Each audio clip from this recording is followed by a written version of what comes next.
Hello, everyone, and welcome to Personnel Time with Kim K. I am Kim K, and I'm here broadcasting with you for the first time in 2023. So, Happy New Year! I hope everyone had a safe and enjoyable holiday. I know I did. I traveled home for a few days to spend time with my family on Christmas, and traveled back. Luckily, I made it back. You know, these airlines had all these issues this past Christmas travel season. And luckily, I was not on Southwest. I was on American Airlines. Shout out to American. I always fly with them, and I never really have any issues. I did get stuck in Phoenix overnight, but minor setback. I did make it out the next morning and got back to Texas here. And so I am doing my first live stream for 2023. So welcome, everyone. I hope, like I said, everyone had a safe holiday. I know everyone is probably back at work now. I have one more day before I have to go back to work. So I'm going to enjoy it. But I did want to kick off this new year with a stream. Some personnel time for you all. So let's get into it. The On Monday night, we all, for those of us who watch sports, witnessed a really tragic and severe injury to the Buffalo Bills player, safety Damar Hamlin, and it was really scary to watch. They ended up not continuing the game. Of course, I don't know how anyone expected them to after seeing something like that and witnessing their teammate on the ground, for that long of a period of time. But for those of you who didn't watch the game, just to give you a little bit of background, Damar Hamlin, he's a safety for the Buffalo Bills, and he went into cardiac arrest in the Monday Night Football game after what sports commentators are calling a routine tackle during the first quarter of the game. It was very, scary to see. It was a very scary moment. The medical teams, they worked on him for almost 20 minutes is what was reported before he could be even transported off the field to the hospital. So they had to administer CPR for, they said, around 9 minutes. They also had to use the AED machine, which is that shocking machine that, shocks the heart to get it back pumping. They had to use that twice before they were able to get a pulse for Hamlin. So very scary for his family and his teammates and his coaches and friends and all the players on the field. And of course, we send thoughts and prayers to them and to Damar Hamlin, and hope he, has a speedy recovery and has a full recovery. We know this is a difficult time for him and his family, but as you know, on this channel, we talk about employee issues. And I know you all are probably wondering, well, what is Monday Night Football? How does that relate to employees? And well, at the end of the day, these football players, they are employees of these teams. The franchise owners are the supervisors ultimately. Of course, there's some mid-range supervisors in between, but ultimately they are employees of these franchises. And so, like I said, on this channel, we talk about employee matters. And this is one that I really want to talk about as it relates to occupational hazards in the workplace. Certain occupations, of course, have more likelihood of injury, long-term injury, disability. These professional athletes, specifically football players, they really play a dangerous sport. And from multiple concussions to other bodily injuries that they suffer while they play this sport, there are some what I would call occupational hazards that are associated with playing this game. There have been numerous studies and reports specifically about NFL players having long-term disabilities and injuries after retiring or leaving the sport. And one of the injuries or disabilities that is mostly discussed is CTE. And as we all know, this is a brain degenerative disease that's directly related to repeated blows to the head. Some NFL players have elected to donate their brain after they pass away. And it has been found in the brains of more than 315 former NFL players, including some 24 who died in their 20s and 30s, that they had signs of CTE. Now, Mr. Hamlin's injury was a little bit different because he went into cardiac arrest. And I've looked at a couple of videos. There have been some medical doctors on the news stations talking about a particular condition, and I'm not going to even try and pronounce it or say it, but it's a condition where a person can go into cardiac arrest if they are hit at the right moment when your heart is kind of in the middle of going into another function, for lack of a better word. I don't know how to explain it really, but there's a name for it, and apparently that's what they are speculating. And these are just doctors who are on the different news stations are saying that the impact that he received when he got hit in the chest was right at the time where his heart was moving into another function, if you will, which caused his heart to go into kind of a shock and a cardiac arrest. And so these are the types of things that football players are subject to when they play this game. It's a very violent game. Players are hit multiple times in the head, in the chest. You know, they come out with injuries to ACL, like all kinds of injuries just from playing this sport. This is probably a sport where athletes receive the most injuries. I can't think of another sport where athletes receive the more injuries or more severe injuries. I'll say that, because basketball, you can make an argument for, you know, there are a lot of people that have injuries.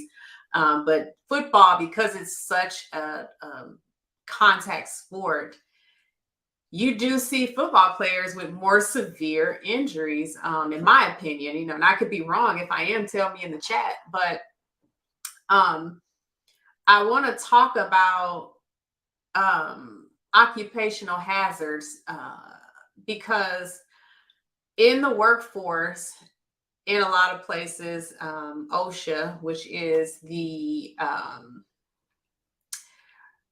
Occupational Safety and Health Administration, is run by the government, and it gives companies guidelines on things that they should be following to avoid occupational hazards in the workplaces. Some jobs you're not going to be able to avoid these types of hazards. For example, the NFL is one place. You know, you're subject to constantly being hit. So of course, there's probably going to be some sort of injuries, specifically in your brain. And there have been many lawsuits filed by former players, specifically African-American players, regarding the NFL's refusing to pay retired players who suffered from CTE and other cognitive issues as a result of playing this game. And one can make an argument that some of their occupation is inherently has hazards to working in the NFL as a player. The lawsuit, this is the most recent one I read about. It cites erroneous race-based brain testing procedures that the NFL used to qualify former players for disability payments. And so I'm not going to get into that because that can take us down a whole nother rabbit hole. But we're going to get into this because I titled this show Occupational Hazards for a reason. And I think the NFL has failed to properly acknowledge the occupational hazards associated with playing this sport. And it's ultimately failed its employees. I tried to find information about retirement disability benefits that NFL players may receive, and I could not find much. They do get paid for a specific amount of time. However, Some of these players have debilitating injuries to where they cannot work, specifically when we're talking about CTE and things like that. I don't know if the NFL has compensated these players enough for putting their bodies on the line to entertain us. I think a lot of people will make the argument that, hey, these football players, they get paid millions of dollars, they choose to do it. And, I get that. However, not the percentage of players who make that kind of money is very small, you all. I don't think people realize that there's only a small percentage of NFL players that make, over $1 million. Each team has about, I think it's 53 players on their active rosters, and you multiply that by 32 teams, and that's about 1,700 players in the NFL league, and that's not including, practice squads and things like that. But there's what they call a salary cap as to how much the owners or these franchises can pay in salary. And so when you have, if you really look at it and look at the numbers, it's only a small percentage that are making 10, 20, 30, 40, 50 million dollars. I looked up a couple of salaries of some of the highest paid quarterbacks, and you have someone like Aaron Rodgers, who's I think was at 50 million a year. And when you take 50 million away from I think it's $220 million salary cap, that only leaves about 170 million to pay these other 52 players. And if you have a couple more players who are making maybe 10 million here, 5 million here, that money runs out pretty quickly when you have to pay 53 players. And so I think when I looked up the average or the median salary, it was maybe somewhere around $700,000-800,000 a year. And most football players don't play past probably 5 years. You have those football players who are in the upper echelon who, play for longer, and they take care of their bodies and things like that, and haven't suffered, many injuries. So they're able to play longer. But the majority of these 1,700 players in the league, they don't play for, past 5-6 years.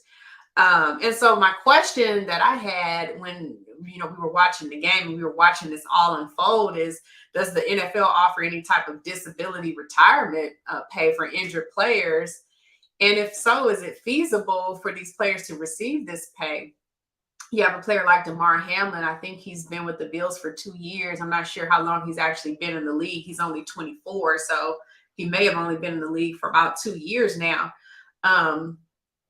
But if he's injured to the point where he can't come back and play, I don't know that he would want to come back and play after something like this happens. What does the NFL offer these players? How much do they get paid on a month-to-month basis? Even if you look at players who've been in the league, 5, 6, 7 years after they retire, and if they have a disability or some, CTE or things like that, how much are they being paid? And when I Googled it, I found that article about the lawsuit regarding CTE and how the NFL evaluates these players for retirement benefits and disability benefits. And it seems to be a really punitive and harsh evaluation. And it appears, based off of what I read, that a lot of the players, specifically the African-American players, are not getting these benefits readily. And it was based on some things that the NFL used, for some reason they were using race as a measuring stick for how they evaluated brain injuries, which was crazy. And so I'm glad, the players won that lawsuit, but that was just in 2021. So you're talking about years, 20, 30 years before that, longer than that, before 2021, all these former players who were being told that they weren't eligible for these benefits one, and it was really and I'll just say it bluntly, it's really a racist thing, to evaluate them on to evaluate them on their race. And of course, the league is what, 65-70% African American. And so you kind of got to look at those things.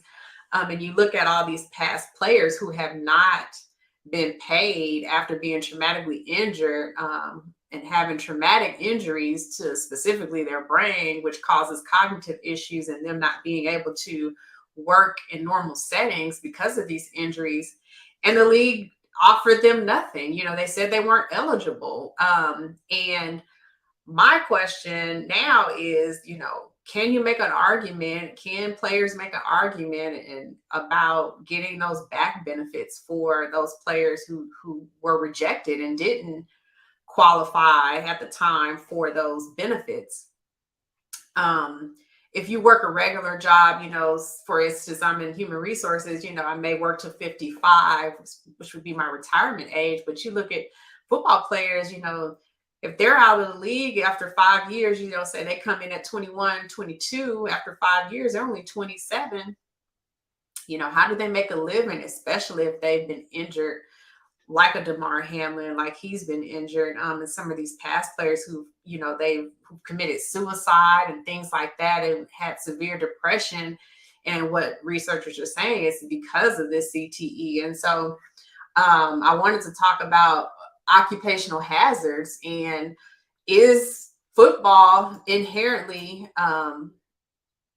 a job that's subject to these occupational hazards? Now, OSHA, they kind of categorize occupational hazards into 5 categories. And we know, it's not all inclusive, but one of the categories is safety. And so they look at the conditions of a workspace. For example, are there electrical wires hanging? Is the floor not, are there broken floor tiles that could cause people to fall and things like that and injure a worker? Are there spills and wet floors? Those types of things will fall under safety, the safety category. The next category is chemical. And there are all kinds of hazardous chemicals and toxins in different workplaces. For example, if you're a firefighter, you're constantly exposed to smoke and things like that, maybe carbon monoxide. And so that, and even sometimes flammable liquids, if you're in a fire that was caused by some sort of liquid substance. So that would be a chemical hazard.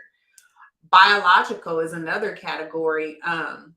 If you work at a farm or at a hospital where you're subject to being exposed to different kind of biological health hazards like blood and things like that, medical workers, they take all kinds of classes on bloodborne pathogens and things like that. And so those types of things will fall under biological hazards. And then there's physical hazards where the environment can harm you without actually touching you. So like radiation, prolonged exposure to sunlight, things like that. And then finally, the last kind of category that OSHA puts in here is ergonomic. And these hazards are hazards that put a strain on your body over a period of time. So you may just feel sore after working on the job one day, and every day you come home you're sore because you're on your feet, you're lifting heavy things, things like that. But over time, if it leads to a long-term injury or illness, that could fall under the OSHA hazards. And so which category would I think a football player would fall under? And I'm going to venture to say possibly ergonomic. You constantly are, over a period of time, being subjected to, these players are being subjected to constant hits, and it's a part of their job. And so, I feel like, and I think that, this should be looked into as far as, and I know this is these are private organizations, private franchises. The NFL is its own entity, and there's some political things tied into that. But, there's got to be a way to allow these players to get the benefits that they really need for putting their bodies on the line. I know people will say, they don't have to play, and But it's their job, just like any other job. Um, and so I think that to disregard them just because they play a sport for a living wouldn't be fair. It just wouldn't be fair. And so I think that we need to look into these types of things or the NFL does need to look into, these owners make billions. These are billionaires, you all. And so they have the money to, you know, give reasonable payments to these NFL players if they're injured on the job and to the point where they're disabled. Firefighters have unions and they have different disability plans or retirement plans when they're disabled. I know I've read in California, they have a provision where if a firefighter is injured on the job, they're disabled, they can get paid their full salary for up to a year. I don't know that the NFL offers something like that, but they can get paid their full salary for up to a year. And then thereafter, they still get some sort of partial payment, whether it be 2/3 of their salary or something like that. And so you're talking about a government entity.